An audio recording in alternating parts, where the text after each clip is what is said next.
കനത്ത മഴയെ തുടർന്ന് ചൂരൽമലയിൽ പുഴയിൽ നീരൊഴുക്ക് കൂടി. സർക്കാർ വാഗ്ദാനങ്ങൾ പാലിക്കുന്നില്ലെന്ന് ചൂണ്ടിക്കാട്ടിയാണ് പ്രതിഷേധം.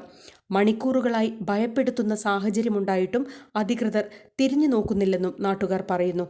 നിങ്ങൾ അട്ടമലയിൽ താമസിക്കാൻ കഴിയുമെന്നാണ് മത്തായി കമ്മീഷൻ പറയുന്നത്. ഇപ്പൊ അട്ടമലയിലേക്കുള്ള റോഡ് അടക്കം നിങ്ങൾ കണ്ടിട്ടുണ്ടാവും. എങ്ങനെയാണ് അവിടെ ഞങ്ങൾ താമസിക്കേണ്ടത്? ഏത് മാനദണ്ഡത്തിന്റെ പുറത്താണ് ഇവർ അവിടെ താമസിക്കുക? അത് താമസം രണ്ടാമത്തെ കാര്യമാണ്. ഞങ്ങൾ എന്തുകൊണ്ട് പണിക്ക് പോവേണ്ടി വന്നു ഇത്തരം ഒരു സാഹചര്യത്തിൽ എന്നുള്ളത് നിങ്ങൾ ഇനിയെങ്കിലും മനസ്സിലാക്കണം. കാരണം ഞങ്ങളുടെ കുടുംബം പട്ടിണിയാണ്. ഞങ്ങളെ മക്കളെ പഠിപ്പിക്കണം. ഈ പ്രദേശത്തുള്ള ആളുകൾക്ക് മുഴുവൻ ജീവിക്കണം. ഞങ്ങൾ 9,000 രൂപ 300 രൂപയാണല്ലോ ഔദാര്യം പോലെ നിങ്ങളെ ഭാഗത്ത് തഹസിൽദാരുടെ അടുത്തും കളക്ടറുടെ അടുത്തും നിരവധി തവണ വന്ന് കാല് പിടിക്കുന്ന സാഹചര്യം ഉണ്ടായി. ഒരു 300 രൂപക്ക് വേണ്ടിയിട്ടാണ് ഞങ്ങൾ വന്ന് കാല് പിടിച്ചത്. പിച്ച പോലെ ഞങ്ങൾ ചോദിക്കുക ഈ നാട്ടിലുള്ള ആളുകൾക്ക് ജീവിക്കാൻ. ഞങ്ങൾ പട്ടിണിയിലാണ്.